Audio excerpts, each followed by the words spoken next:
तो सबसे पहले आप लोगों के लिए एक बहुत ही बेहतरीन सा मोटिवेशनल कोट आपके लिए। The best preparation for good work tomorrow is to do good work today. क्या आप लोग इस चीज को मानते हो फ्रेंड्स? अगर आप लोगों को अच्छे कल के लिए अच्छे काम की प्रिपरेशन करनी है तो सबसे बेस्ट पता है क्या होता है? आज जो आप बेस्ट कर सकते हो ना वो दीजिए अपना। क्योंकि अगर आप ये सोच रहे हो कि कल आप अच्छा काम करोगे या बेहतर करोगे, ठीक है, तो वो कल भी तो आज बनकर ही आएगा। और जो आज है वो पिछले वाले कल के लिए भी तो कल था आपका। तो जिंदगी तो यूं ही गुजरती जा रही है, लहरें आ रही है और लहरें जा रही है, ठीक है, दिन आ रहे हैं दिन जा रहे हैं। जो करना है ना वो इसी मोमेंट में करना पड़ेगा, अभी मेहनत करनी पड़ेगी, क्योंकि ये वाला पल पिछले वाले पल के लिए भी आने वाला पल था। और यही पल, ठीक है, के लिए आप सोच रहे थे पिछले पल में कि अच्छा करेंगे करके। तो जो करना है वो अभी करना पड़ेगा आप लोगों को। तो अभी से जो है फ्रेंड्स बेहतर जो है अपने आप को बनाना स्टार्ट कीजिए। जो आप लोग कर रहे हो, जो डेली लेक्चर्स आप लोग देख रहे हो, अच्छे से दिन ब दिन अपने आप को इंप्रूव कर रहे हो, यही चीज़ होती है अपने आप को बेहतर बनाने के लिए। जैसे कल रात में मैंने आप लोगों को जो चीज़ें सिखाई थी, आयरलैंड की कैपिटल, जैसे अभी ये डबलिन पूछ रहे थे यहाँ पर में, है ना, आयरलैंड की कैपिटल और ये सारी की सारी चीज़ें। तो फ्रेंड्स ये जो छोटी छोटी चीज़ें जो प्रिपरेशन आप लोगों की हो रही है, जो आप सीख रहे हो, वियना कन्वेंशन, ठीक है, बता दीजिए। अभी जो भी बच्चे कल रात में थे, मुझे नहीं लगता कि कोई भी बच्चा भूला होगा कि वियना कन्वेंशन किस चीज़ से डील करता है। 1985 में इतना रिवीजन किया है हम लोगों ने। तो अपने आप को अभी से जो है बेहतर बनाना स्टार्ट कीजिए आप सभी लोग।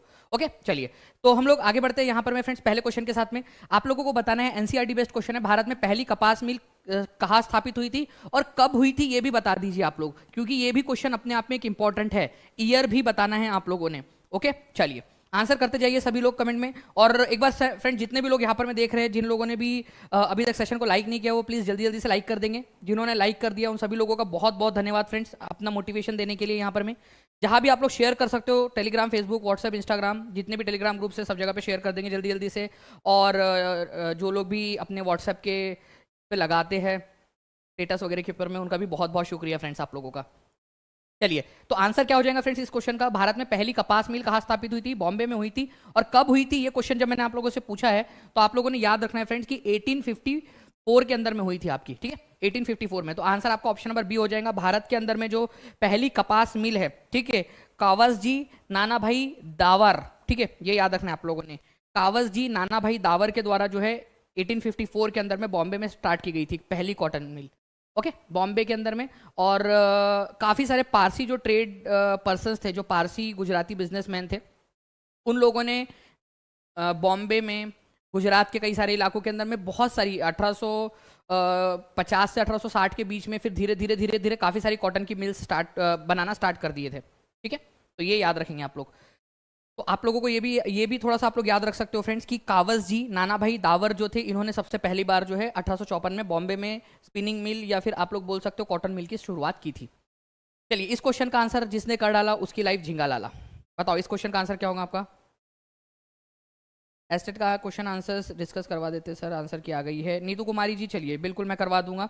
आपके पास में जितने भी लोग हैं, जिन्होंने एस्टेट के पेपर्स दिए हैं और उनकी आंसर की उन लोगों के पास में अगर आ गई है तो प्लीज़ आप लोग care@teachingparisha.com के ऊपर में भेज देंगे।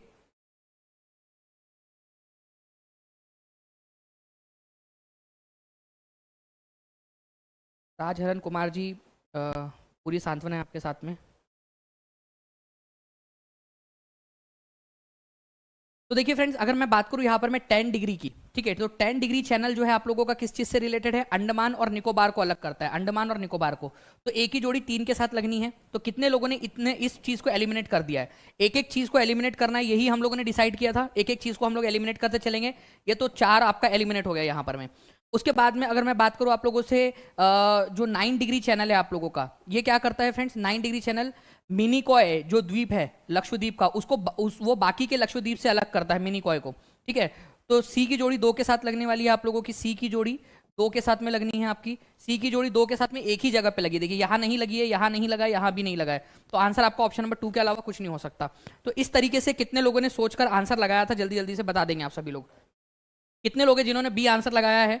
उसके बाद में अगर मैं आप लोगों से बात करूं फ्रेंड्स कि 8 डिग्री चैनल आप लोगों का, ठीक है, तो 8 डिग्री जो चैनल है आप लोगों का, ये क्या करता है? ये आप लोगों का मालदीव्स को मिनिकॉय से, मिनिकॉय कहां पर में? मिनिकॉय ऑब्वियस सी बात है आप लोगों को पता है फ्रेंड्स कि लक्षद्वीप में है, ठीक है, मैं आपको दिखा भी देता हूँ, उसको मालदीव से अलग करता है मिनिकॉय को। तो आंसर देखिए यहाँ पर मैं आप लोगों का, ये मिनिकॉय है, या फिर आप इसको पूरा लक्षद्वीप भी बोल सकते हो बेसिकली। तो लक्षद्वीप को या मिनिकॉय आइलैंड को मालदीव से अलग करता है। मालदीव से नीचे में, मालदीव देश आपका इधर में, ठीक है। इसके अलावा 10 डिग्री चैनल अंडमान द्वीप समूह और निकोबार द्वीप समूह को अलग करता है। ये भी आप लोग यहाँ पर में देख लीजिए, 10 डिग्री चैनल, ठीक है। 9 डिग्री चैनल जो है ये जो लक्षद्वीप है आप लोगों का, ठीक है, लक्षद्वीप जो है उसको अलग करता है मिनिकॉय से। मिनिकॉय जो है वो लक्षद्वीप का ही एक द्वीप है, लक्षद्वीप द्वीप समूह का एक द्वीप है, जिसको अलग करता है बाकी के लक्षद्वीप से। 9 degree channel, 8 degree channel Maldives को अलग करता है हमारे लक्षद्वीप से, ठीक है। तो ये कुछ जो इंपॉर्टेंट वाली चीजें हैं, जैसे डंकन पास आप लोगों का एक इंपॉर्टेंट है, डंकन पास। देखिए फ्रेंड, डंकन पास की अगर मैं बात करूं आप लोगों को, तो यहाँ पर मैं डंकन पास दिखाई दे रहा है आप लोगों को, ये एक लाइन दिखाई दे रही है, इसको बोलते हैं डंकन पास। ये भी बड़ा इंपॉर्टेंस है आप लोगों का। यहाँ पर मैं लिटिल अंडमान है और ये है मिडिल अंडमान आप लोगों का। तो ये याद रखेंगे आप लोग फ्रेंड्स कि लिटिल अंडमान को ग्रेटर अंडमान या फिर जो आप लोगों का मिडिल अंडमान है उससे जो है सेपरेट करता है डंकन पास, ठीक है। मैं आप लोगों को यहाँ पर पूरी लिस्ट भी दिखा देता हूँ।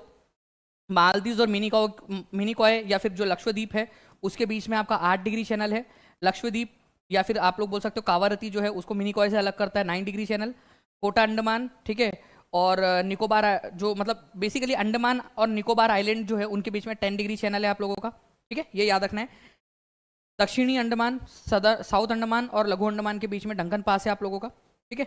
और ये आप लोग देख सकते हो बाकी के आप लोगों के दिए गए हैं यहाँ पर में, पाक स्ट्रेट भारत और श्रीलंका के बीच में है, ठीक है, ये आप लोगों को याद रखना है। तो ये अगर आपको लिस्ट चाहिए तो आप लोग बता देना टेलीग्राम के ऊपर में, आप लोगों के साथ में टीचिंग परीक्षा जो टेलीग्राम ग्रुप है उसके ऊपर में, और इंस्टाग्राम के ऊपर में आप लोगों के साथ में शेयर कर देंगे ये वाली इमेज भी, ठीक है। नेक्स्ट क्वेश्चन की तरफ में आगे बढ़ते हैं। खान बहादुर खान और कुंवर सिंह ने 1857 के विद्रोह का नेतृत्व कहां पर में किया था? दोनों का रिस्पेक्टिवली आप लोगों ने बताना है।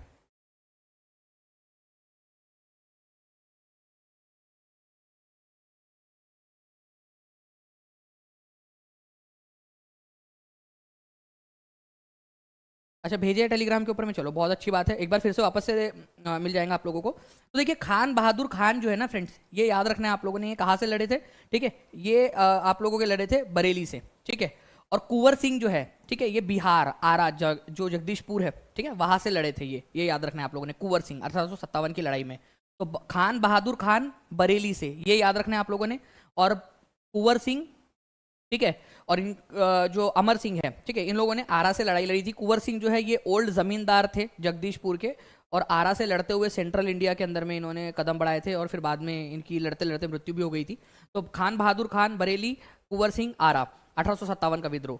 नाउ फ्रेंड्स, यहाँ पर मैं आप लोग देख सकते हो कि बरेली से कौन लड़ा था? खान बहादुर खान ने। अच्छा, इनके विद्रोह, इनको दबाया किसने था? ठीक है, इनके विद्रोह को किसने दबा दिया था, या इनको लड़ते लड़ते किसने हरा दिया था?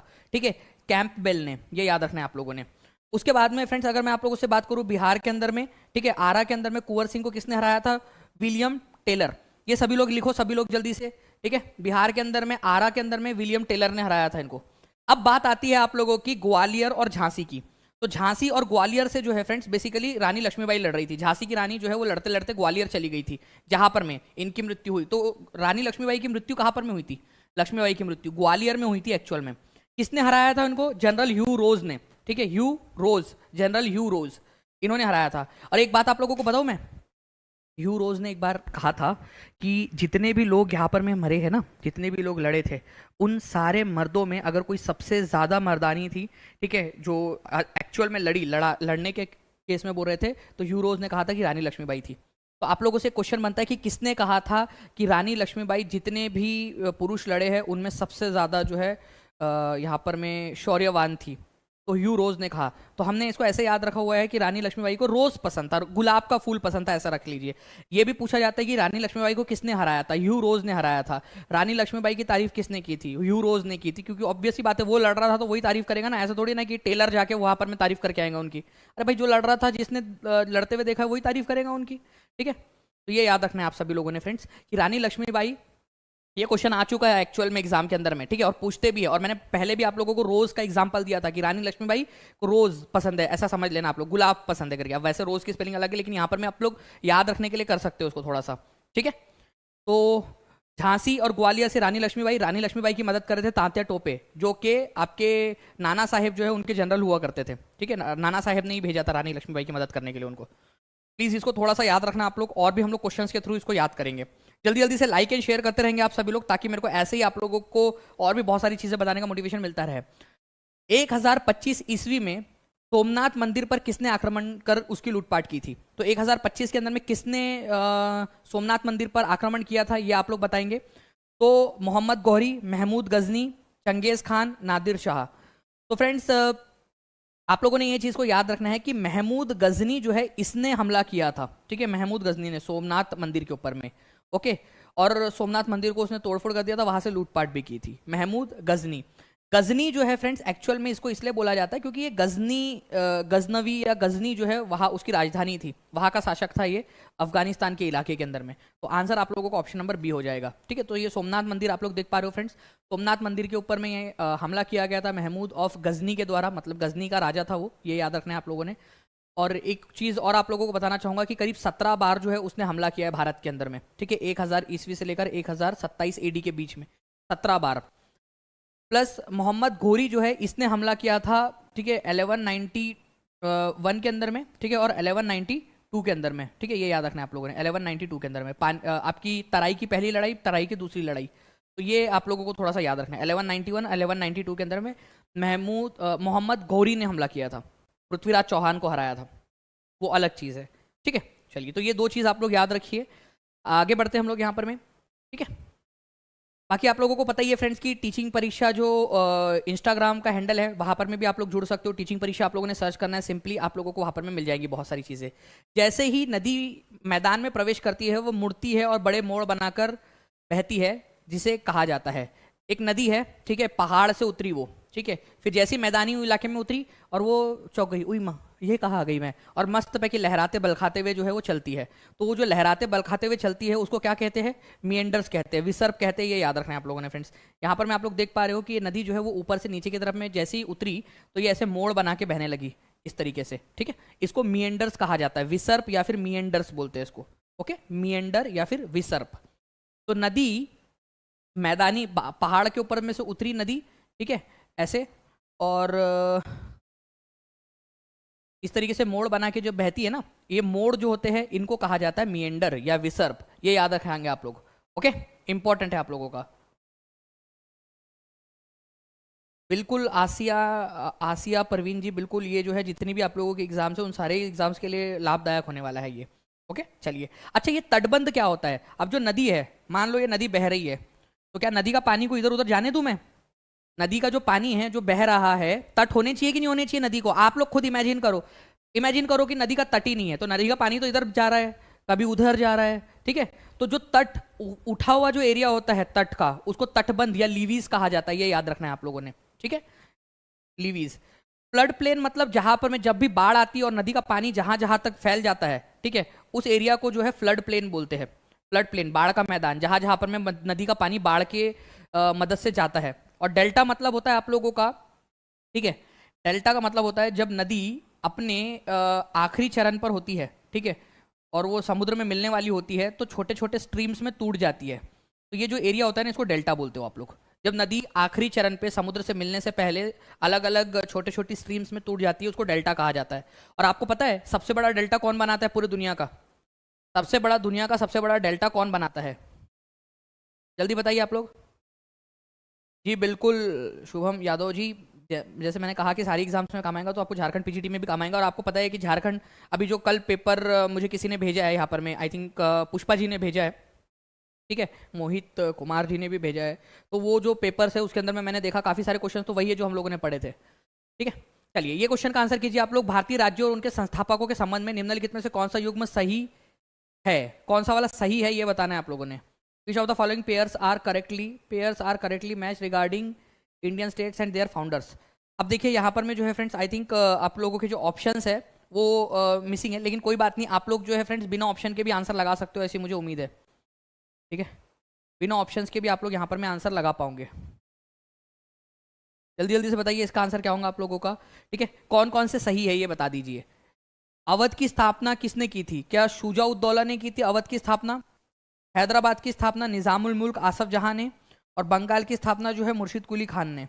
तो देखिए फ्रेंड्स, आप लोगों को पता होना चाहिए कि जैसे जैसे मुगल सल्तनत वीक होती गई, पहले क्या था, मुगल सल्तनत का शासन था, जैसे जैसे मुगल वीक होते गए, जो उनके गवर्नर्स या फिर उनके जो सूबेदार वगैरह हुआ करते थे, उन लोगों ने क्या किया, अपने अलग राज्य बनाने स्टार्ट कर दिए।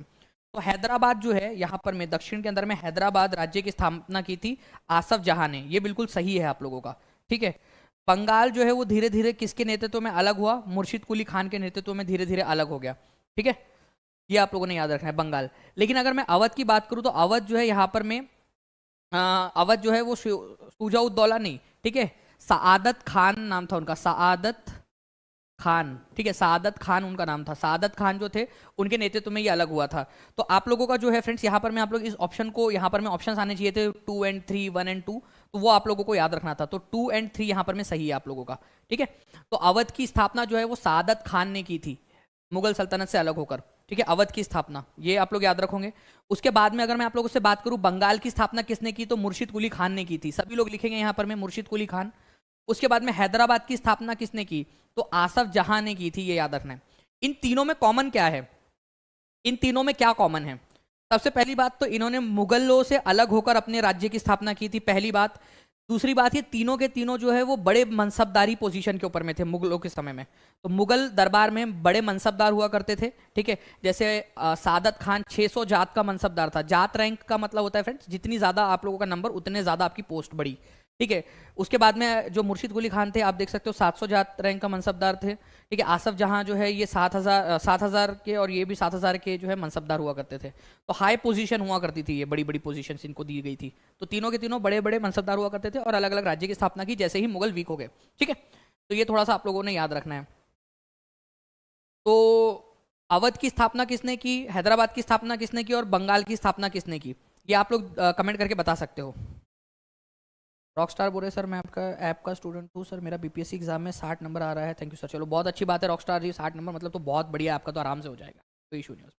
नाउ फ्रेंड्स इस क्वेश्चन का आंसर कीजिए आप लोग। मैंने आप लोगों से कहा था कि वैदिक जो नाम है, और टेलीग्राम पे आप लोगों के साथ में जो है टीम ने शेयर भी किया था आप लोगों के साथ में।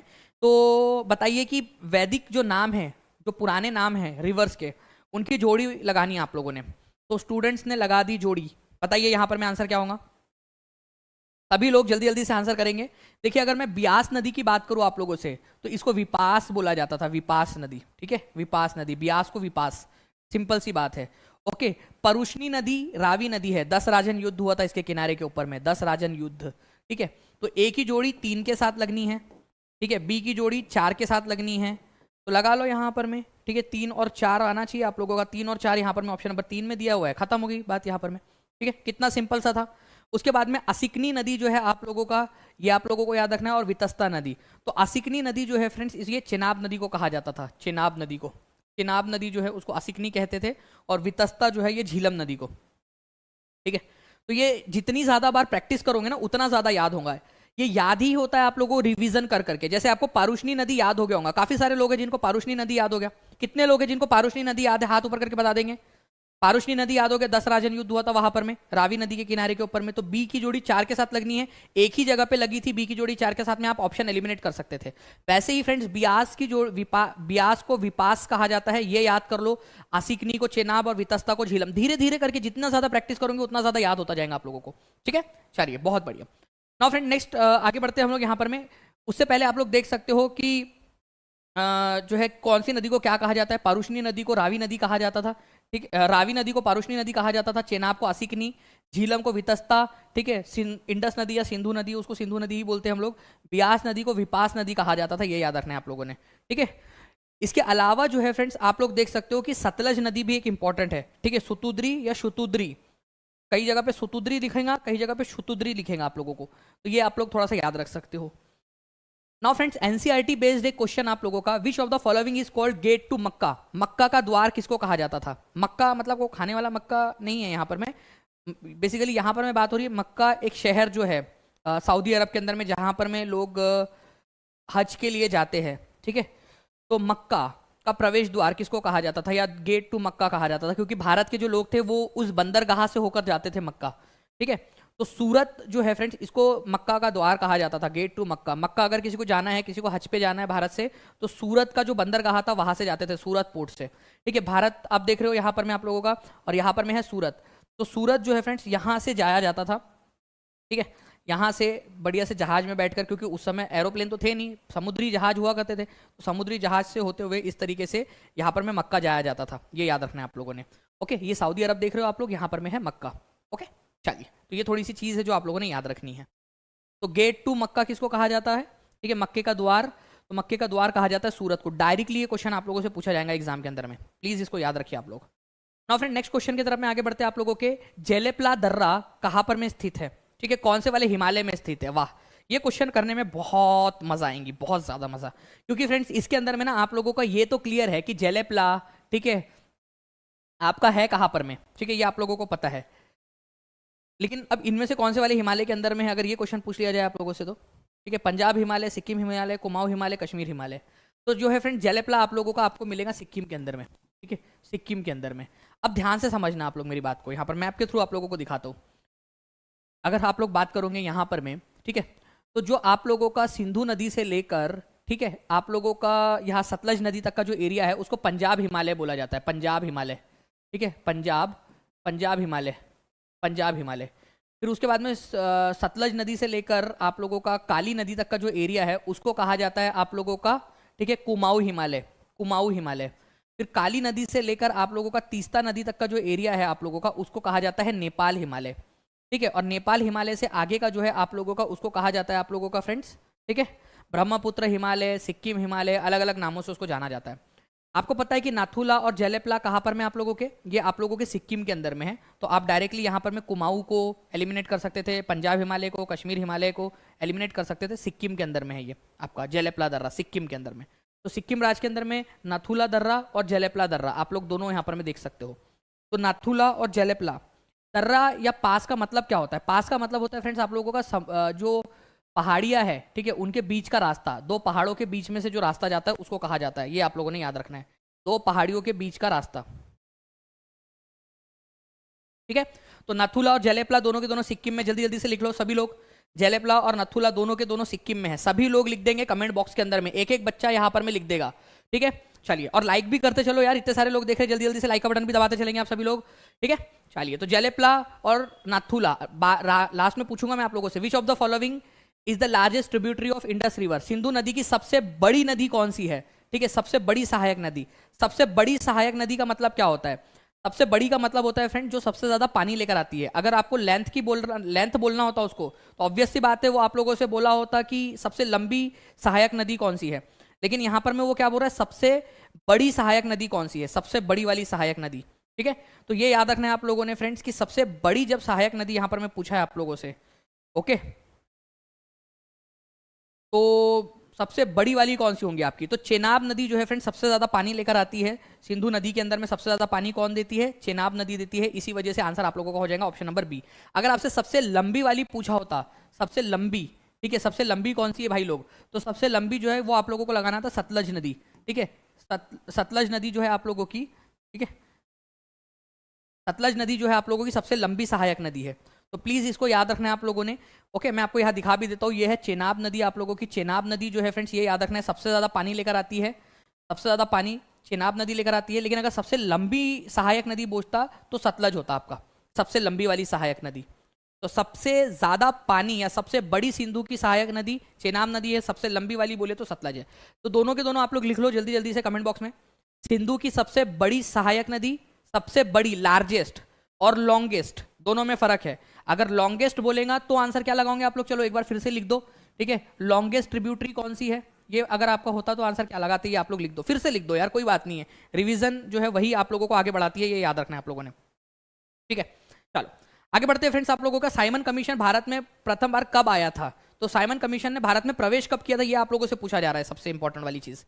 ठीक है, भारत में प्रवेश कब किया था साइमन कमीशन ने? तो साइमन कमीशन जो है फ्रेंड्स इसका निर्माण कब हुआ था ये भी पूछा जाता है। तो इसका निर्माण या इसको जो फाउंड किया गया था आप लोगों का, बनाया गया था, ये था आपका नवंबर, ठीक है, 1927 के अंदर में। लेकिन ये भारत कब आया इंडिया के अंदर में? तो ये इंडिया में आया था आप लोगों का फ्रेंड्स, ठीक है, फरवरी 1928 के अंदर में। ठीक है, फरवरी 1928 में। तो ये भी आप लोगों को याद रखना है। आंसर आप लोगों का हो जाएगा option number D. Simon commission को क्यों भेजा गया था? साइमन कमीशन को भेजा गया था government of India act, government of India act जो था आप लोगों का, ठीक है, 1919, इसकी जांच करने के लिए। और जो आप लोगों के कॉन्स्टिट्यूशनल रिफॉर्म्स करने हैं, जो संवैधानिक सुधार करने हैं भारत के अंदर में, उसको सजेस्ट करने के लिए, टू सजेस्ट, ठीक है, constitutional reforms in India, constitutional reforms in India, ठीक है, जो भी रिफॉर्म्स करने हैं आगे में भारत के अंदर में, कौन से चेंजेस करने हैं, क्या एक्ट में बदलाव करना है, ठीक है, उन सारी चीज़ों की जांच करने के लिए साइमन कमीशन को भेजा गया था। साइमन कमीशन जो है उसको भेजने की बात ही की गई थी कि एक कमीशन भेजा जाएगा जो भारत में 1919 के कानून की जांच करेगा। ये 1919 के कानून में ही लिख दी गई थी, ठीक है, ये 10 साल बाद भेजेंगे, लेकिन 10 साल से पहले ही उसको भेज दिया गया था, ठीक है। चलिए, तो साइमन कमीशन जो है ये आया था आपका गवर्नमेंट ऑफ इंडिया एक्ट 1919 की जांच करने के लिए, ठीक है, लेकिन इसका विरोध क्यों किया गया? क्यों विरोध कर रहे थे हम इसका? इसका विरोध कर रहे थे क्योंकि, ठीक है, ओके, वीना चक्रवर्ती जी, इसके अगर आपके पास में इसका आंसर की आ गई है तो प्लीज़ ये क्वेश्चन आप भेज देना बीएस टेट के अंदर में, जो आप बता रहे हो कि इसका क्वेश्चन आया था, ठीक है, तो बच्चों को हम लोग करा देंगे, बच्चे लोगों को जो है वो बहुत ज़्यादा इसमें मोटिवेशन मिलेगा। साइमन कमीशन का विरोध क्यों किया गया था, ये अगर आप बात कर रहे हो तो ये ऑल वाइट कमीशन था, सारे के सारे लोग इसके अंदर में क्या थे? ब्रिटिशर्स थे। इसी वजह से जो है फ्रेंड्स, ठीक है, ठीक है, सारे के सारे जो है वो गोरे मुंह के थे। वाइट कमीशन मतलब सारे के सारे जो है श्वेत लोग थे इसके अंदर में, गोरे लोग थे। गोरे लोग मतलब हमारे भारत में भी बहुत अच्छे अच्छे गोरे गोरे लोग हैं यार, ठीक है, ऐसी बात नहीं है। वाइट कमीशन मतलब अंग्रेज थे वो लोग, ठीक है, ऐसा नहीं कि कोई बैठ के सोच रहा हो हाय सर मैंने इतनी फेयर एंड लवली लगा लगा के जो है इतनी गोरी हुई हूँ मैं, और मेरे को बाहर ही बता दिया। नहीं, वो वाले गोरे नहीं, यहाँ पर मैं वाइट का मतलब है आप लोगों का सारे के सारे अंग्रेज थे। कोई भारतीय गोरा है तो होने दो यार, हम लोग गोरे लोगों में भेदभाव नहीं करते हम लोग। तो गोरे लोग, जितने भी गोरे लोग हैं, आप लोगों ने घबराना नहीं है, हम भेदभाव बिल्कुल नहीं करेंगे, ठीक है, हम गोरे लोगों के साथ कोई भेदभाव नहीं करते, ठीक है, गोरे लोगों को भी हम सब लोग अपना ही मानते हैं। हम मेजोरिटी लोग काले हैं यार हमारे भारत के अंदर में, तो चलता है अपना ही कहा, ठीक है, अब मेजोरिटी अपनी है, गोरे लोग काले लोगों की है, ठीक है। चलिए, तो श्वेत आयोग कहा गया था, ये याद रखना है आप लोगों ने, ठीक है। श्वेत मतलब सारे के सारे लोग इसमें अंग्रेज थे, इस वजह से इसका विरोध किया गया था, कोई भी भारतीय नहीं था उसमें। कृष्णराज सागर बांध जो है वो आपका कौन से नदी के ऊपर में है और कौन से राज्य में है, ये भी आप लोग बता देंगे मेरे को। स्टेट भी बता दीजिए जल्दी जल्दी से, कौन से राज्य में? हाँ,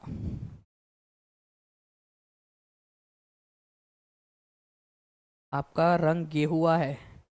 गेहुआ क्या होता है? ठीक है, कोई बात नहीं, हमको मतलब काले होने में कोई बुराई थोड़ी है। यशोमती मैया से बोले नंद लाला, ठीक है, राधा क्यों गोरी मैं क्यों काला। तो चलिए, कृष्णराज सागर बांध जो है फ्रेंड्स आप लोगों का, ये आप लोगों को याद रखना है, कावेरी नदी के ऊपर में है कृष्णराज सागर बांध। और अगर आप लोगों से राज्य पूछा जाए तो कर्नाटका के अंदर में, ये याद रखना है आप लोगों ने, कर्नाटका में। इसी नदी के ऊपर में तमिलनाडु के अंदर में भी एक बांध बनाया गया है। पहले जो है यहाँ पर में कृष्णराज सागर बांध आपका कर्नाटक में आपको मिलेगा, फिर ये नदी जब तमिलनाडु में जाती है तो यहाँ पर में एक मेट्टूर बांध और बनाया गया है, मेट्टूर बांध, मेट्टूर डैम। तो मेट्टूर डैम भी जो है कावेरी नदी पर है, लेकिन वो तमिलनाडु के अंदर में है। मैप के थ्रू भी हम लोग देखने की कोशिश करते हैं आप लोगों का, तो मैप के थ्रू अगर आप लोग देखोगे फ्रेंड्स तो कावेरी नदी जो है आप लोगों की, ठीक है, कावेरी नदी, उसके ऊपर में बनाया गया आप लोगों का कृष्णराज सागर डैम, ठीक है। यहाँ पर मैं आप देख लीजिए कृष्णराज सागर डैम, और जैसे ही तमिलनाडु में एंटर करोगे, ठीक है, यहाँ से तमिलनाडु आप लोगों का स्टार्ट हो गया, ठीक है, यहाँ से तमिलनाडु। तो तमिलनाडु के अंदर में यहाँ बनाया गया मेट्टूर डैम। तो कृष्णराज सागर डैम कर्नाटक वाले साइड में है, कर्नाटक वाले साइड में, और मेट्टूर डैम जो है आप लोगों का, ठीक है, मेट्टूर डैम जो है ये बनाया गया है तमिलनाडु वाले साइड के अंदर, मेट्टूर डैम, ठीक है। तो दोनों के दोनों याद रखना है, इंपॉर्टेंट है आपका, क्योंकि मेट्टूर डैम वाला क्वेश्चन जो है वो यूपी टेट पेपर 1 में भी आ चुका है, काफी सारे और भी एग्जाम्स में आया हुआ है, एसएससी वगैरह के एग्जाम्स में आया हुआ है, तो प्लीज इसको याद रखेंगे आप सभी लोग, ओके। चलिए, देखिए बाकी के जो इंपॉर्टेंट वाले डैम्स है आप लोगों के, वो भी आप लोग देख सकते हो। बहुत शुक्रिया कंचना शर्मा जी, कंचन शर्मा जी, ओके। तो देखिए आप लोगों का भवानी सागर डैम तमिलनाडु में है, भवानी नदी के ऊपर में, ठीक है। तुंगभद्रा डैम, तुंगभद्रा नदी के ऊपर में। रिहान डैम, रिहान नदी के ऊपर में, उत्तर प्रदेश के अंदर में, ठीक है। इसके अलावा जो है फ्रेंड्स आप लोग देख सकते हो यहाँ पर में मैथुन डैम आप लोगों से बोला गया है, कहाँ पर में है, तो मैथुन डैम जो है ये बाराकर नदी में है, झारखंड में, ठीक है, बाराकर नदी पे। तो जितने भी लोग झारखंड वाले प्लीज इसको थोड़ा सा याद रखना आप लोग। कोयना डैम, ठीक है, कोयना डैम जो है कोयना नदी के ऊपर में ही बना है। कोयना नदी कृष्णा नदी की सहायक नदी है, ये याद रखेंगे आप सभी लोग। ये आप देख सकते हो मेट्टूर डैम के बारे में आप लोगों से बोला गया है। मेट्टूर डैम कहाँ पर में? मेट्टूर डैम तो कावेरी नदी पर है। कृष्णराज सागर डैम आप लोग देख सकते हो कावेरी नदी के ऊपर में। आपका इंदिरा सागर डैम आप मध्य प्रदेश में नर्मदा के ऊपर में बनाया गया है। इस तरीके से भी आपको इसको याद रखना है सारे लोगों ने, ठीक है। अच्छा, भाखड़ा नांगल डैम कहाँ पर में, चलो मेरे को यहाँ से चीटिंग करके बताओ आप लोग, भाखड़ा नांगल डैम कौन सी नदी के ऊपर में बनाया गया है? सभी के सभी लोग यहाँ पर में जो है आप लोग कोई जिन लोगों को याद है वो लोग डायरेक्ट लिखेंगे, जिनको याद नहीं है वो लोग चीटिंग करके लिख देंगे यहाँ पर में कमेंट बॉक्स में। और टेहरी डैम जो है वो कौन से राज्य में है और कौन सी नदी के ऊपर में बनाया गया ये भी लिख देंगे, क्योंकि ये बहुत ज्यादा इंपॉर्टेंट वाले पॉइंट्स है, लिख दो यहाँ पर में आप सभी लोग। ओके, चलिए नाउ फ्रेंड्स, ये वाला अगर आप लोगों को चाहिए तो टेलीग्राम के ऊपर में मैं आप लोगों के लिए शेयर करवा देता हूँ, ठीक है। जो दानिश शेख टेलीग्राम ग्रुप है उसके ऊपर में टीम प्लीज जो हमारे प्यारे से बच्चे हैं उन लोगों के लिए भेज देना, Danish Sheikh DANISHSHEIKH Danish Sheikh Telegram group. और टीचिंग परीक्षा जो टेलीग्राम ग्रुप है, टीचिंग, ठीक है, परीक्षा, इसके ऊपर में भी भेज देना आप प्लीज, ठीक है। चलिए प्लीज इसको याद रख। अच्छा, एक और हम और करते हैं, जो हमारे ऐप है ना उसके अंदर में जो कोर्सेज है उसके अंदर में भी हम लोग एक इमेजेस का वो बना देते हैं। जो भी बच्चे हैं ऐप वाले वो बता देंगे, उनके लिए भी बढ़िया हो जाएगा। एक इमेजेस का जो है ना वो बना देते हैं हम लोग, यहाँ पर में आप लोगों का एक फोल्डर बना देते हैं वहां पर में जाकर, ताकि जितने भी आपके इंपॉर्टेंट वाले इमेजेस वगैरह वो सारे के सारे वहां पर में डालते रहे, आप लोग वहां से रिवाइज कर सकते हो, वही के वही एकदम मस्त हो जाएगा आप लोगों के लिए भी, है ना। चलिए, मेनका कुमारी बोल रहे यस सर प्लीज, चलो बिल्कुल ये कर देते हैं, हम आज ही कर देंगे। टीम प्लीज इस चीज को ध्यान रखे और आज जो है वो ASAP इसको बना दिया जाए प्लीज। हिंदी कौन पढ़ा रहा है? हिंदी ईशा मैम। निम्नलिखित में से किस ग्रह का घनत्व सबसे अधिक है? घनत्व, ठीक है, हाईएस्ट डेंसिटी है। डेंसिटी का मतलब क्या होता है? पैक है सारा का सारा। और अगर मान लीजिए कि दूर दूर है पार्टिकल्स, उसके एटम्स मॉलिक्यूल्स दूर दूर है, ठीक है, दूर दूर है, तो वो बोलेंगे डेंसिटी कम है। अगर पार्टिकल्स बहुत चिपके चिपके से है तो वो बोलेंगे कि डेंसिटी ज्यादा है करके, ठीक है, डेंसिटी ज्यादा है। क्लास कैसे ज्वाइन करें? तो सिंपल सा है, टीचिंग परीक्षा ऐप जो है उसके ऊपर में आप लॉगिन कर सकते हो, गूगल प्ले स्टोर से डाउनलोड कर लो, या फिर आप 7611101101 इस पे, या 9697888844 इस नंबर के ऊपर में कॉल कर सकते हो। इन दोनों में से किसी भी नंबर के ऊपर में आपको जानकारी दे देंगे। तो सबसे अधिक घनत्व जो है फ्रेंड्स हमारे अर्थ का ही है, ठीक है, हमारे अर्थ के ऊपर में सबसे ज्यादा घनत्व है। हमारे अर्थ का जो घनत्व है फ्रेंड्स वो 5.51 है, आप लोगों का ये याद रखना है आप लोगों ने। तो अगर मैं बात करूं आप लोगों से सारे के सारे जितने भी प्लैनेट्स है उनकी डेंसिटी की यहाँ पर में, ठीक है, तो आप लोग इस पर्टिकुलर लिस्ट में देख सकते हो कि अर्थ की जो डेंसिटी है, ठीक है, वो है 5.51, ठीक है, वो बस 2 डिजिट तक ही करिए आप लोग, ठीक है। उसके बाद में ग्राम पर सेंटीमीटर क्यूब, ओके। तो इसका मतलब ये है कि 1 सेंटीमीटर का आप लोगों ने अगर मान लीजिए क्यूब यहाँ पर में बना दिया इस तरीके से, 1 सेंटीमीटर जिसकी लेंथ जो है सारे साइड जो है वो 1 सेंटीमीटर की है जिसकी, ठीक है, इस तरीके से अगर आप लोगों ने बना दिया, ओके, अर्थ का, ओके, अर्थ का अगर आपने बना दिया तो हर इसके अंदर में कितना ग्राम आएगा? ठीक है, 5.51 जो है ग्राम आएगा 1 सेंटीमीटर क्यूब के अंदर में। अर्थ की डेंसिटी इतनी है। वही अगर हम लोग बात करेंगे फ्रेंड्स सबसे कम डेंसिटी किसकी है, तो सबसे कम डेंसिटी अगर किसी की है वो है सैटर्न की, शनि ग्रह की। तो सबसे कम डेंसिटी है, देखिए 1 से भी कम है। 1 से कम का मतलब 1 सेंटीमीटर क्यूब का मतलब होता है वो पानी के ऊपर में जो है एकदम पानी के एकदम सतह के ऊपर में तैर सकता है, ठीक है, पानी के सतह के ऊपर में अगर 1 या 1 से ज्यादा है तो। अगर 1 से कम हो गई डेंसिटी, ठीक है, 1 सेंटीमीटर क्यूब से कम हो गई तो वो जो है वो उसके अंदर में क्या होगा फ्रेंड्स, उसके मतलब उसके अंदर में डूब जाएगा अगर 1 से ज्यादा है तो। अगर 1 से कम है तो वो उसके ऊपर में तैरता रहेगा। अगर आप लोगों ने शनि ग्रह जितना एक बाथ टब बना दिया, या फिर आप लोगों ने चाय का कप बना दिया, मान लो इस तरीके से चाय का कप बना दिया आप लोगों ने और उसमें पानी डाल दिया, ठीक है, और उसके ऊपर में लाके शनि ग्रह को डाल दिया इसके ऊपर में, तो शनि जो है वो उसके ऊपर में फुदकता रहेगा, डूबेगा नहीं अंदर में, ठीक है। क्यों? क्योंकि उसकी डेंसिटी बहुत कम है, 1 से भी कम है उसकी डेंसिटी। तो 0.69 ग्राम पर सेंटीमीटर क्यूब सैटर्न की है, और सबसे ज्यादा किसकी है? अर्थ की है। तो सबसे ज्यादा डेंसिटी, ठीक है, सबसे ज्यादा डेंसिटी अर्थ की है 5.51 ग्राम पर सेंटीमीटर क्यूब, ये याद रखना है आप लोगों ने, ठीक है। चलिए बिल्कुल, भाखड़ा नंगल डैम जो है सतलज निवर, वेरी गुड प्रीतिका वर्मा जी। ऐसे ही सारे लोग जो भी पूछ रहे हो आप लोगों को सारे आंसर्स करते रहिए, और जल्दी जल्दी से लाइक का बटन भी दबाते रहेंगे सभी लोग। और जिन लोगों ने टीचिंग परीक्षा चैनल को सब्सक्राइब नहीं किया वो लोग चैनल को सब्सक्राइब भी कर देंगे, ओके। तो सबसे ज्यादा डेंसिटी अर्थ की है, सबसे कम सैटर्न की है, ये याद रखना है आप लोगों ने, ठीक है।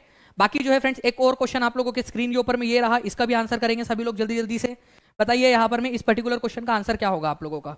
इसमें बोला गया है आप लोगों को कि नीचे दिए गए जो कूट है उनको आप लोगों ने जोड़ी लगानी है कि पल्लव लोगों की राजधानी क्या थी, पांड्या की क्या थी, यादव वंश की क्या थी, काकटिया राजवंश की राजधानी क्या थी। तो किसकी जोड़ी किसके साथ लगेंगी? बहुत ही सिंपल है फ्रेंड्स। अगर आप लोगों को पांड्या राजवंश की राजधानी भी पता हो ना, अगर पांड्या, ये तो हमेशा पता होना चाहिए पांड्या की, आज जो है ये चीज तो सीख ही लो। पांड्या लोगों की राजधानी क्या थी? मदुरई, ठीक है। दक्षिण भारत में मदुरई जो शहर है तमिलनाडु में, ये पांड्या लोगों की राजधानी थी। तो पांड्या लोगों की राजधानी मदुरई, सिंपल। ओके, तो बी की जोड़ी 3 के साथ लगनी चाहिए, यहां नहीं लगी है, यहां भी नहीं लगी है, यहां भी नहीं लगी है। आंसर जो है यहां पर मैं आप लोगों को ऑप्शन नंबर बी हो जाएगा, सिंपल इस तरीके से। ठीक है, उसके बाद में अगर मैं बात करूं पल्लव लोगों की, तो कांचीपुरम इनकी राजधानी थी। कांची है क्या कहीं पे आप लोगों का? कांची, कांची रे। ठीक है, तो कांची आप लोगों की लग गई। यहाँ पर में एक ही जोड़ी 2 के साथ लगनी चाहिए आप लोगों की, तो सी यहाँ पर में आंसर नहीं हो सकता था आप लोगों का। ठीक है, ऑप्शन एक तो भी ऑप्शन एलिमिनेट करते आना चाहिए आप लोगों को। ठीक है, उसके बाद में जो है फ्रेंड्स, काकटिया राजवंश की राजधानी थी वारंगल, काकटिया।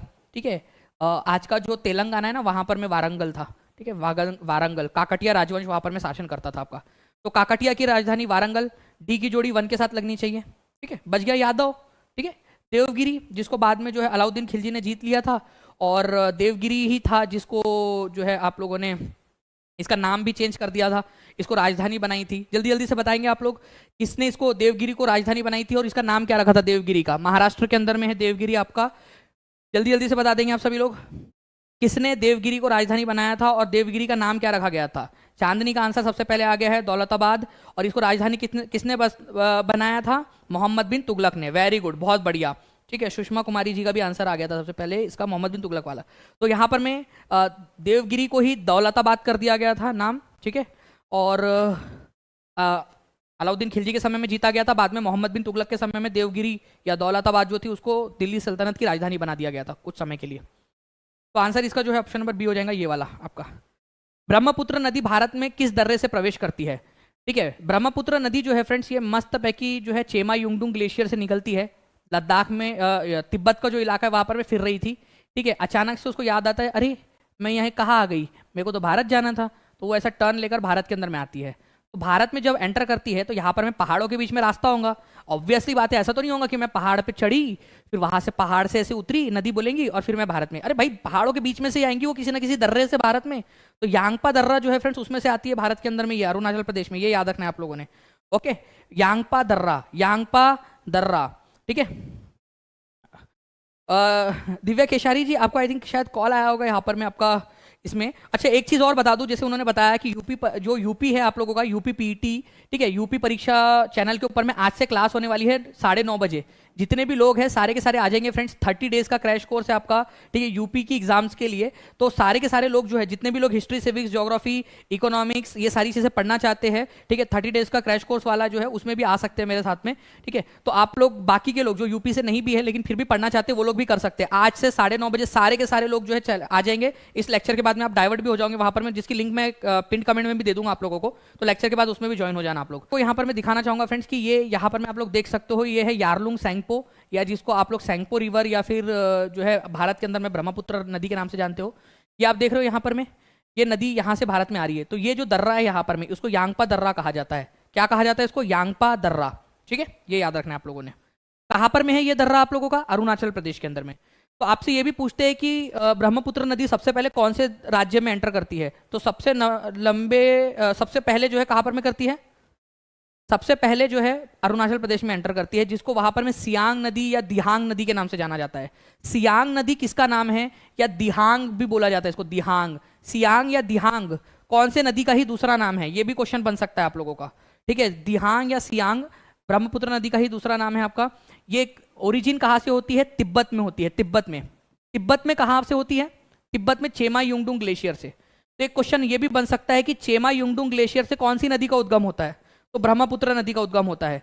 ब्रह्मपुत्र नदी को किस नाम से जाना जाता है? सियांग, दिहांग, अरुणाचल प्रदेश के अंदर में, तिब्बत के अंदर में इसको यारलुंग सैंगपो या सैंगपो नदी के नाम से जाना जाता है। ठीक है, ये भी याद रखना है आप सभी लोगों ने। चलिए, भारत में भारतीय मानक मध्याह्न रेखा निम्नलिखित में से किस राज्य से होकर नहीं गुजरती है? आपको पता है भारत की स्टैंडर्ड मेरिडियन कौन सी है? 82 डिग्री 30 मिनट ईस्ट। कितने लोगों को ये याद है ये नंबर? ठीक है, यहां पर मैं मान लीजिए हमारा भारत है, ठीक है, इस तरीके से। तो ये इस एरिया में, इस लाइन पर जो समय हो रहा होता है वो पूरे भारत के अंदर में हम लोग क्या करते हैं, मानते हैं।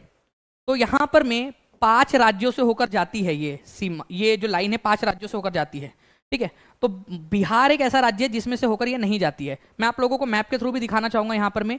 देखिए स्टैंडर्ड मेरिडियन जो 82 डिग्री 30 मिनट ईस्ट वाली जो लाइन है जिसमें से हमारा समय डिसाइड होता है, वो आपका उत्तर प्रदेश में से जाती है, मध्य प्रदेश में से जाती है, छत्तीसगढ़ में से जाती है, उड़ीसा और आंध्र प्रदेश में से जाती है। आप देख रहे हो बिहार में से नहीं जा रही है। ओके, बिहार में से ये नहीं जा रही। तो कौन कौन से राज्यों में से जाती है ये भी आप लोग देख लेंगे यहाँ पर में। देख लीजिए जल्दी जल्दी से, ऊपर से नीचे तक लिखते जाओ सभी लोग। ओके, ऊपर से नीचे तक लिखते जाओ सभी लोग कमेंट बॉक्स के अंदर में। उत्तर प्रदेश में से जाती है आप लोगों की स्टैंडर्ड मेरिडियन, ठीक है, मध्याह्न रेखा जो भारत की जिसमें से टाइम डिसाइड होता है। उत्तर प्रदेश, मध्य प्रदेश, छत्तीसगढ़, ठीक है, उड़ीसा। ओके, छत्तीसगढ़, उड़ीसा और फिर आंध्र प्रदेश, ये 5 राज्यों में से जाती है। ट्रॉपिक ऑफ कैंसर और स्टैंडर्ड मेरिडियन में कंफ्यूज नहीं होना है आप लोगों ने, ठीक है। ट्रॉपिक ऑफ कैंसर अलग है, ठीक है, और स्टैंडर्ड मेरिडियन अलग है आप लोगों का। तो दोनों के दोनों चीजें आप लोगों ने याद रखनी है, दोनों ही अपने आप में इंपॉर्टेंट चीजें आप लोगों की, कि ट्रॉपिक ऑफ कैंसर कर्क रेखा कहाँ कहाँ से जाती है और स्टैंडर्ड मेरिडियन कहाँ कहाँ से जाती है। कर्क रेखा कितने राज्यों में से जाती है ये बता देंगे आप सभी लोग, ओके, कमेंट करके। और जितने भी लोग देख रहे हैं वो लोग लाइक एंड शेयर भी जरूर करते रहेंगे फ्रेंड्स साथ साथ में। इस पॉइंट को देखिए आप लोगों ने जो है जो शेड्यूल्स है, ठीक है, और जो लिस्ट वगैरह उनके बारे में हम लोगों ने बात की थी। हमने देखा था फ्रेंड्स यहाँ पर में, ठीक है, कि कौन सा वाले शेड्यूल में क्या है, और 12 के 12 जो अनुसूचियां है वो हम लोगों ने याद की हुई है पूरी की पूरी। आप लोगों को बताना है कौन सी वाली करेक्टली मैच नहीं है यहाँ पर में। देखो, पब्लिक हेल्थ एंड सैनिटाइजेशन, सार्वजनिक स्वास्थ्य और स्वच्छता, ये क्वेश्चन डायरेक्टली एग्जाम में आया है 1 नंबर के लिए, ठीक है। यहाँ तो आप लोगों को गलत पूछा है, लेकिन यहाँ पर में डायरेक्टली क्वेश्चन आ चुका है ऑलरेडी कि पब्लिक हेल्थ एंड सैनिटाइजेशन, सार्वजनिक स्वास्थ्य और स्वच्छता कौन सी लिस्ट में आता है, केंद्र सरकार की, राज्य सरकार की, या समवर्ती सूची में। तो स्टेट की लिस्ट में आता है, बिल्कुल सही बात है, ये राज्य सरकार का काम है, ठीक है, कि भाई साफ सफाई होनी चाहिए राज्य के अंदर में, ठीक है, वो राज्य सरकार का काम है। सेंसस, जनगणना करवाना, ये बेसिकली किसका काम है, यूनियन लिस्ट का, ठीक है। Allocation of seats in the state of council of states, Rajya Sabha में सीटों का बंटवारा, भाई ये 4थी अनुसूची में दिया गया है, 4th शेड्यूल के अंदर में दिया गया है, 4th शेड्यूल के अंदर में, ओके, 4th शेड्यूल में 4थी अनुसूची में दिया गया है। जबकि दूसरी अनुसूची के अंदर में आप लोगों का क्या दिया गया है, दूसरी अनुसूची के अंदर में दिया गया है फ्रेंड्स सैलरी के बारे में, जो अलग अलग लोग हैं किसको कितनी सैलरी मिलेंगी वगैरह वगैरह इसके अंदर में दिया है। ये चीज़ आपने याद रखनी है। तो सी जो है ये गलत है आपका, और गलत वाला ही आपसे पूछा था, इसी वजह से आंसर आपका ऑप्शन नंबर सी हो जाएगा, ठीक है। एंटी डिफेक्शन, दल बदल विरोधी कानून जो है ये 10वीं अनुसूची में दिया गया है, ये भी आप लोग याद रखेंगे, 1985 में जोड़ा गया था आपका, ठीक है। तो दूसरी अनुसूची जो है 12 अनुसूची है टोटल, जिसमें से दूसरे नंबर की अनुसूची में अलग अलग पोस्ट जो है भारत के अंदर में, राष्ट्रपति, उपराष्ट्रपति, ठीक है, उसके बाद में जो जजेस है उन सबकी सैलरीज इसके अंदर में दी गई है। क्या प्रधानमंत्री की सैलरी भी दी गई है इसके अंदर में? हाँ या ना में आंसर करो जल्दी जल्दी से। क्या प्रधानमंत्री की सैलरी भी इसमें दी गई है? हाँ या ना में आंसर करेंगे सभी लोग। नहीं, प्रधानमंत्री की सैलरी इसके अंदर में नहीं दी गई है दूसरी अनुसूची में, ये याद रखना है आप लोगों ने फ्रेंड्स, ओके। चलिए, बाकी जो चीजें हैं ये आप लोग यहाँ पर में इसको समझ सकते हो। आंसर आपका ऑप्शन नंबर सी हो जाएगा। संविधान का अनुच्छेद 360 किस प्रकार के आपातकाल से संबंधित है?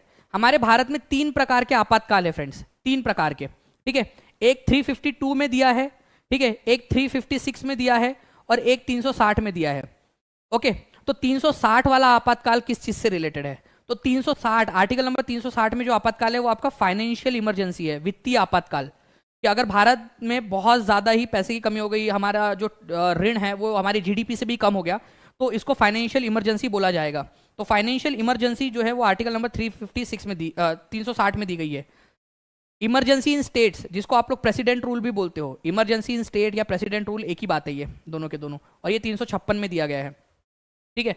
और वही अगर मैं बात करूँ राष्ट्रीय आपातकाल की, तो राष्ट्रीय आपातकाल आर्टिकल नंबर 352 में है। अच्छा, ये आपातकाल से रिलेटेड जो शेड्यूल है वो कौन सा है बता सकते हो क्या? शेड्यूल, ठीक है, शेड्यूल या आप लोगों का पार्ट, ठीक है, कौन सा भाग है संविधान का? 25 भाग है, और 25 के 25 भाग आपको पढ़ाया है मैंने। भाग नंबर कितना है या पार्ट नंबर कितना है? मैंने आपको एक ट्रिक बताया था उसकी, कि कितने साल की उम्र में जो है वो आपातकालीन स्थिति आ जाती है आपकी जिंदगी के अंदर में। आपातकालीन स्थिति आ जाती है आप लोगों की जिंदगी के अंदर में। आप लोग सभी उस आपातकालीन स्थिति से गुजरे होंगे कभी ना कभी। अरे गुजरे हो कि नहीं गुजरे हो, ठीक है, कभी ना कभी जो है 18 साल की उम्र तो आप लोगों की हुई होंगी, है ना। काफ़ी सारे चेंजेस होते हैं आप लोगों के उसमें, हार्मोन्स के लेवल पे, बॉडी के लेवल में काफ़ी सारे चेंजेस आते हैं। आपातकालीन स्थिति होती है वो भी, मान लो अगर उसमें संभाला ना जाए तो बहुत ज़्यादा गड़बड़ भी हो जाती है यहाँ पर में आप लोगों का, है ना। चलिए, तो ये याद रखना है फ्रेंड्स कि भाग नंबर 18 के अंदर में ये दिया गया है आपका आपातकाल वाली जितनी भी चीज़ें। तो ऐसे आप लोगों से अगर क्वेश्चन पूछ लिया जाए तो आप लोग इसको आसानी से सॉल्व कर सकते हो। ठीक है, वेरी गुड, बहुत बढ़िया। देखिए आप लोग ट्रिक से कितना अच्छे से याद कर पा रहे हो आप लोग सारी की सारी चीज़ें। तो रिवीजन इज द की, ये याद रखना है आप लोगों ने। नेक्स्ट क्वेश्चन की तरफ में आगे बढ़ते हैं फ्रेंड्स। जब भारत सरकार अधिनियम 1919 लागू हुआ तब भारत के राज्य सचिव कौन थे? Secretary of state for India. ये आपको बताया है मैंने कि secretary of state for India कौन थे 1919 में, क्योंकि इनके और उस समय के वायसराय के नाम के ऊपर में वो कानून का नाम पड़ा है। तो बताइए, हम लोगों ने कल देखा था, आप लोगों को याद होगा अगर, ठीक है, कि भाई 1919 के कानून को नाम क्या दिया गया है। ये क्वेश्चन पूछा गया था आप लोगों से कि 1919 के कानून का नाम क्या है। उसी से आप लोगों को ये अंदाजा लग जाना चाहिए इस पर्टिकुलर क्वेश्चन का आंसर भी। चलिए गुड। तो देखिए फ्रेंड्स, भारत सरकार अधिनियम 1919 जब लागू हुआ उस समय में लॉर्ड एडविन मॉन्टेग्यू, ठीक है, मॉन्टेग्यू जो है वो भारत के क्या थे? Secretary of state for India थे। ठीक है, लॉर्ड चैम्सफोर्ड उस समय में भारत के वायसराय थे, वायसरॉय। ठीक है, वायसरॉय। तो वायसराय कौन था 1919 में? ये भी क्वेश्चन आता है, क्योंकि 1919 में क्या क्या घटना घटी। जालियनवाला बाग हत्याकांड कब हुआ था? जालियनवाला बाग हत्याकांड हुआ था 1919 के अंदर में आप लोगों का। ठीक है, ये याद रखना है आप लोगों ने। तो 1919 अप्रैल 1919 के अंदर में लॉर्ड चैम्सफोर्ड थे भारत के वायसराय। रॉलेट एक्ट कब आया था? 1919 में आया था। उस समय भारत के वायसराय कौन थे? लॉर्ड चैम्सफोर्ड थे। अगर 1919 में भारत के secretary of state for India कौन थे? भारत के राज्य के सचिव, ठीक है, तो लॉर्ड मॉन्टेग्यू थे। ये याद रखना है आप लोगों ने। इन लोगों ने, दोनों ने मिलकर ही, ये चंगू मंगू जो थे, इन लोगों ने मिलकर ही क्या किया? अच्छा, चंगू मंगू बन भी गया, देखो चंगू मंगू है ना, मस्त बन गया इनका। तो चंगू मंगू जो थे, इन लोगों ने मिलकर ही क्या किया था फ्रेंड्स? 1919 का कानून बनाया था, गवर्नमेंट ऑफ इंडिया एक्ट 1919। इसी वजह से इसको मॉन्टेग्यू चेम्सफोर्ड रिफॉर्म्स भी कहा जाता है। मॉन्टेग्यू भारत के सरकार के, भारत के अंदर, भारत के लिए सेक्रेटरी ऑफ स्टेट थे। ओके, मतलब भारत के मामलों के मंत्री ब्रिटेन में। और चेम्सफोर्ड जो है भारत के वायसराय थे। वायसराय जो है भारत का अधिकारी होता था, भारत में आकर रहता था। और अब जो secretary of state for India होता था वो ब्रिटेन की सरकार में एक मंत्री होता था जिसको भारत की जिम्मेदारी दी जाती थी। ठीक है, तो ये आप लोगों ने याद रखना था। तो आंसर आपका ऑप्शन नंबर बी हो जाएगा। तो लॉर्ड्स जो है यहाँ पर में मॉन्टेग्यू आपके उस समय में secretary of state for India थे। गवर्नमेंट ऑफ इंडिया एक्ट 1919 बनाया गया था, लेकिन उसको लागू कब किया गया? 2 साल बाद 1921 के अंदर में। ठीक है, ये भी याद रखना है आप लोगों ने। Now friends, Indus valley civilisation एक कैसे प्रकार की सभ्यता थी? सिंधु घाटी सभ्यता किस प्रकार की सभ्यता थी, ये आप लोग बता देंगे जल्दी से। तो सिंधु घाटी सभ्यता जो है आप लोगों की, ये ब्रॉन्ज एज सिविलाइजेशन थी। ब्रॉन्ज, ठीक है, इसमें कांसे का बहुत ज्यादा इस्तेमाल होता था। कांसे का मतलब होता है फ्रेंड्स आपका एक ऐसा एलॉय, ठीक है, एलॉय या मिश्र धातु, मिश्र धातु एलॉय, या फिर आप लोगों का मिश्र धातु, ठीक है, मिश्र धातु आप लोगों की, जिसके अंदर में आपका कॉपर होता है, कॉपर, ठीक है, कॉपर और टिन को मिलाया जाता है। ठीक है, तांबा और टिन इसके अंदर में मिलाया जाता है, तांबा, ठीक है, तांबा और टिन जो है वो मिलाया जाता है और ये बन जाता है आपका ब्रॉन्ज। तो हड़प्पा सभ्यता के समय में या सिंधु घाटी सभ्यता, इंडस वैली सिविलाइजेशन के समय में ब्रॉन्ज का इस्तेमाल करना हम लोग सीख गए थे। तो ब्रॉन्ज का इस्तेमाल होता था, इसी वजह से इसको क्या बोलते हैं फ्रेंड्स आप लोग? इसको जो है आप लोग सिंधु घाटी सभ्यता को ब्रॉन्ज एज सिविलाइजेशन भी कहते हैं। ठीक है, तो ये चीज आप लोगों ने याद रखनी है फ्रेंड्स। आई होप आप सभी लोगों ने सेशन को लाइक और शेयर कर दिया होगा फ्रेंड्स। जितने भी लोग देख रहे हैं टीचिंग परीक्षा चैनल को सब्सक्राइब भी जरूर कर चुके होंगे। ठीक है, चलो एक क्वेश्चन मैं आप लोगों से पूछना चाहूंगा कि ब्रॉन्ज एज सिविलाइजेशन तो चलो आप लोगों ने इंडस वैली सिविलाइजेशन को कह दिया, इसको हड़प्पा सभ्यता क्यों कहते हैं? हड़प्पा भी कहते हैं इसको, हड़प्पा, हड़प्पा सभ्यता भी इसको कहा जाता है, हड़प्पा सिविलाइजेशन क्यों कहा जाता है? क्योंकि सबसे पहली जगह जहां पर में जहां पर में जो है खुदाई हुई थी सिविलाइजेशन की, वो हड़प्पा नाम का शहर था सबसे पहले, इसी वजह से ये याद रखना है आप लोगों ने। ठीक है, उसके बाद में जो है फ्रेंड्स एक चीज आप लोगों ने याद रखनी है कि ये जो आप लोगों की हड़प्पा सिविलाइजेशन है, ओके, ये ब्रॉन्ज एज सिविलाइजेशन थी, ब्रॉन्ज का इस्तेमाल करती थी, ब्रॉन्ज का इस्तेमाल। हड़प्पा की जो खुदाई हुई थी वो हुई थी 1921 के अंदर में, ये भी आप लोग याद रखोगे। एक क्वेश्चन जो मैं आप लोगों से पूछना चाह रहा था कि ब्रास जो एक एलॉय और है, ब्रास जिसको आप लोग पीतल कहते हो, पीतल, ठीक है, ये कौन से दो चीजों का मिश्रण है? ब्रॉन्ज तो आपको पता चल गया कि कॉपर और टिन का मिक्सचर है ये आपका, ठीक है, कॉपर और टिन का मिक्सचर है। ब्रास जो है वो किसका मिक्सचर है, ये आप लोगों को बताना है। ठीक है, 1921 में दयाराम साहनी के नेतृत्व में जो है यहाँ पर में इसमें खुदाई हुई थी। उस समय में भारत के जो आर्कियोलॉजिकल सर्वे ऑफ इंडिया के डायरेक्टर जनरल थे, ठीक है, वो कौन थे, ये भी क्वेश्चन आप लोगों से पूछा जा सकता है। अलग अलग आंसर आ रहे हैं, देखते हैं जब तक कि आप लोग आंसर कर रहे हो, देखते हैं कितने लोग आंसर कर पाते हैं यहाँ पर में। ठीक है, कॉपर और जिंक, ये याद रखना है आप लोगों ने फ्रेंड्स।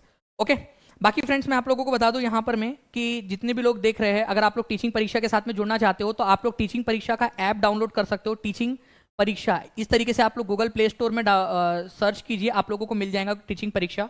या फिर अगर आपको कोई दिक्कत आ रही है तो 7611101101 इस नंबर पे, या 9697888844 इस नंबर पे भी आप लोग कॉल कर सकते हो। ठीक है, चलिए ये आप लोगों का हो गया फ्रेंड्स। मैं आपको टेस्ट की लिंक दे रहा हूँ, और टेस्ट की लिंक के साथ में आप लोगों को पता है कि आप लोग टेलीग्राम पे ज्वाइन कर सकते हो। टीचिंग परीक्षा को आप लोग टीचिंग परीक्षा को भी सर्च कर सकते हो टेलीग्राम के ऊपर में, इंस्टाग्राम के ऊपर में आप लोगों को मिल जाएगा। ठीक है, आप लोगों की जो भी टेस्ट होती है उसका स्कोर आप लोगों ने क्या करना है फ्रेंड्स, उसका स्कोर जो है कमेंट बॉक्स के अंदर में टाइप कर देना है आप लोगों ने। तो आप लोग आपका जो भी स्कोर आएगा टेस्ट में उसको आप लोग यहाँ पर में, ठीक है,